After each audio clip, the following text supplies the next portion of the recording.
Our HOA president Deborah had locked my deaf child inside, removed her hearing aids, and left her to suffer in the blazing sun all because Sophie's joyful singing broke neighborhood rules.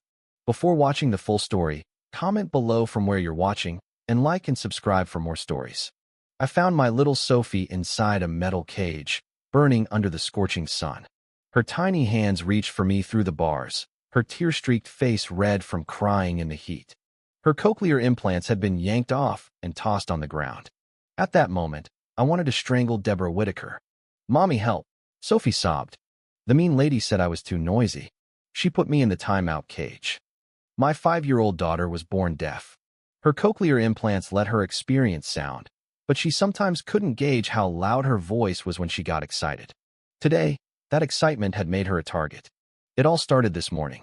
Sophie was playing with her new toy keyboard in our backyard, giggling and singing made-up songs, as kids do. I was inside preparing lunch when a sharp knock rattled our front door. There stood Deborah Whitaker, president of our neighborhood HOA, her face pinched with fury. "Your daughter's making that awful racket again," she snapped, skipping any greeting. "This is the 3rd time this week. We have noise rules in this community." I took a deep breath. We'd moved to Meadowview 2 months ago, thinking it'd be a good place to raise Sophie after her father passed last year. The nearby school had an excellent program for deaf children, but from day one, Deborah had turned our lives into a nightmare. "She's just playing, Deborah. Kids make noise. She can't always tell how loud she is because of her hearing condition." Deborah's eyes narrowed. "Disability's no excuse to disturb the peace. My husband's trying to work from home. Your daughter's wailing is disrupting his critical calls." My face flushed. "She's not wailing, she's singing. It sounds like a banshee. Keep her quiet or face fines." She thrust a paper into my hand. "This is your official warning." I shut the door and leaned against it, fighting tears. Sophie had few joys. The keyboard was one. Her therapist said music helped her feel vibrations she couldn't fully hear. Then my phone rang me, boss. A client crisis demanded my immediate attention. I worked remotely as a client relations manager, and this was our biggest account. "I'll join the call," I promised. I checked on Sophie, still happily playing in our fenced backyard. The crisis would take an hour max. Sophie was safe in our locked yard, visible from my office window, or so I thought. 20 minutes into the call, I noticed Sophie wasn't at her keyboard. I scanned the yard but didn't see her. My heart raced, but I told myself she was probably behind the big maple tree, collecting leaves. The call dragged on for another 40 minutes. When it ended, I rushed outside. The backyard was empty. Her keyboard sat silent, her favorite stuffed lamb abandoned on the grass. "Sophie," I called, panic rising. "Sophie." A faint cry came from behind our garden shed. What I found will haunt me forever. My daughter, locked in a large metal dog crate, the sun beating down with no shade. Her face was bright red, her hair soaked with sweat. Her cochlear implants lay on the ground, leaving her in terrifying silence. A padlock secured the door. "Oh my God, Sophie." I dropped to my knees, trying to break the lock, but it held firm. I ran to the garage for tools, hands trembling so badly I could barely hold the bolt cutters. When I finally freed her, Sophie clung to me, her small body shaking. Between sobs, she explained, "The angry lady from next door came into our yard. She said my music was bad noise. She said deaf kids shouldn't sing." She took my ears and put me in the cage for a timeout. I carried Sophie inside, gave her water, and checked for injuries. Her skin was hot, she was dehydrated and terrified. With Sophie safe, I stormed next door and pounded on Deborah's door. Her husband, Alan, opened it, looking confused. "Where is she?" I demanded. "Who?" he asked. "Your wife. The woman who locked my disabled daughter in a dog crate and left her to bake in the sun." His face paled. "What are you talking about?" Before I could answer, Deborah appeared behind him. When she saw me, her eyes flickered not with guilt or shame, but annoyance. "Your daughter was disturbing the entire neighborhood," she said coldly. "I gave her a timeout since you clearly don't discipline her."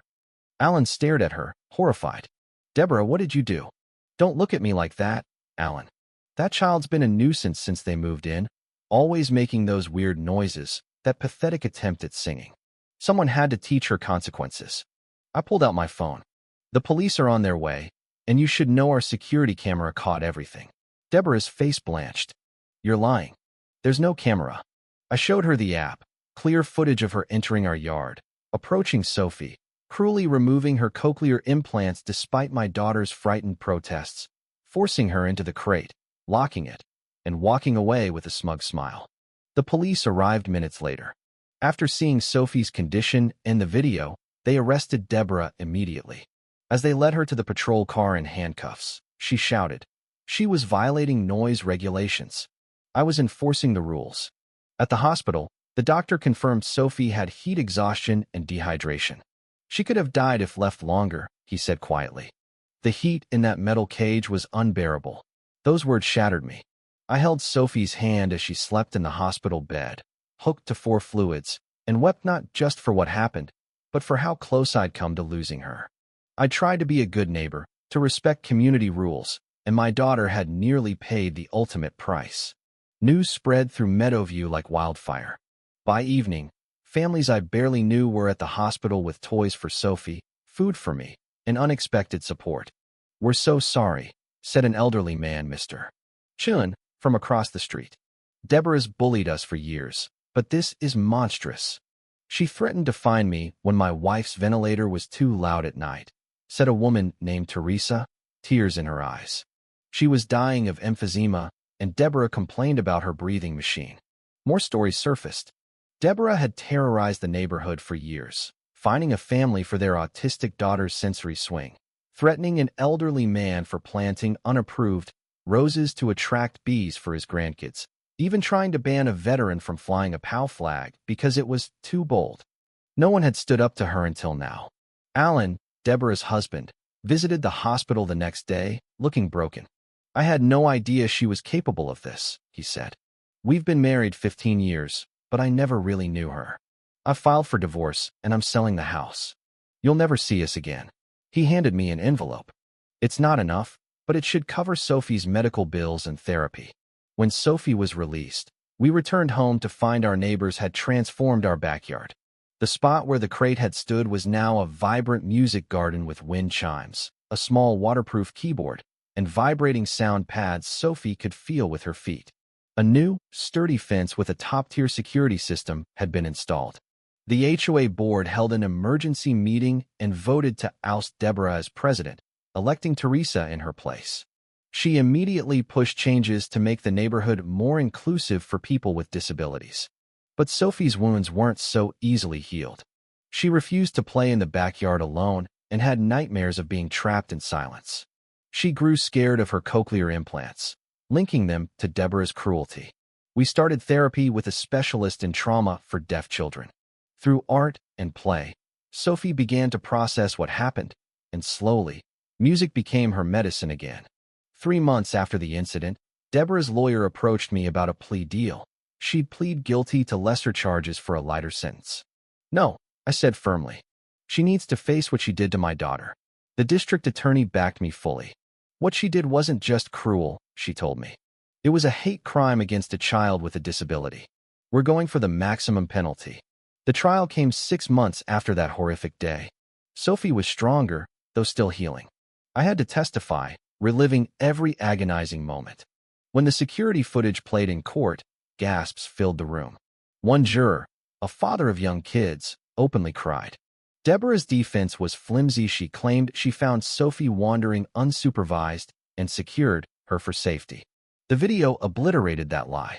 The jury took 90 minutes to convict her on all counts: false imprisonment, child endangerment, and a hate crime against a person with a disability. At the sentencing, the judge was livid. Mrs. Whitaker, you locked a deaf child in a cage, took away her ability to hear, and left her to suffer in the heat because you didn't like the sound of her joy, he said. Your actions show a complete lack of humanity. He sentenced her to 7 years in prison, mandatory counseling, and a permanent restraining order barring her from contacting us or holding any community leadership role again. As they led her away, our eyes met briefly. For the first time, I saw fear in her. She finally knew what it felt like to be powerless. A year later, Sophie is 6. She still has fears, but is singing again. The neighborhood has changed. Once uniform houses now burst with personality wheelchair ramps where needed, gardens reflecting their owners, kids' toys, basketball hoops, and wind chimes. Every home displays a window sign with the American Sign Language symbol for welcome. Last weekend, we hosted the first Meadowview Inclusion Festival in the community park. Families from across the city enjoyed accessible games, a silent disco for deaf and hearing kids, and booths about disabilities. Sophie stole the show, performing a song she wrote on her new keyboard. Teresa presented me with a plaque from the neighborhood for teaching us that true community isn't about rules, it's about ensuring everyone belongs. Watching Sophie play with her new friends deaf and hearing kids learning to sign together, I realized something profound. Deborah had tried to silence my daughter's voice. She failed. Sophie was singing louder than ever, and her song had united an entire community in harmony. That night, as I tucked Sophie into bed, she asked a question that broke and healed my heart. "Mommy," she signed, her small hands graceful in the dim light, "do you think the mean lady can hear music in jail?" I kissed her forehead. "I don't know, sweetheart, but I hope she learns to listen someday." Sophie thought for a moment. "I hope she does," she sighed. "Everyone should hear music." In that moment, I knew we'd be okay. My daughter, who had every reason to be bitter, still believed in beauty. Deborah had caged her, but Sophie's spirit remained free, soaring on the notes of her songs. As for me, I found strength I didn't know I had. I now run a nonprofit advocating for children with disabilities rights nationwide. Sophie is our young ambassador, showing the world that different doesn't mean less. Sometimes, the worst moments reveal our greatest purpose. Sometimes, the cruelest people teach us the deepest lessons about kindness. And sometimes, when someone tries to cage your child's spirit, the most powerful revenge is helping that spirit soar higher than ever. That's what we did, and that's the story I'll tell Sophie when she's older, not just about the terrible day a neighbor locked her in a cage, but about the beautiful symphony that followed when a community learned to hear with their hearts.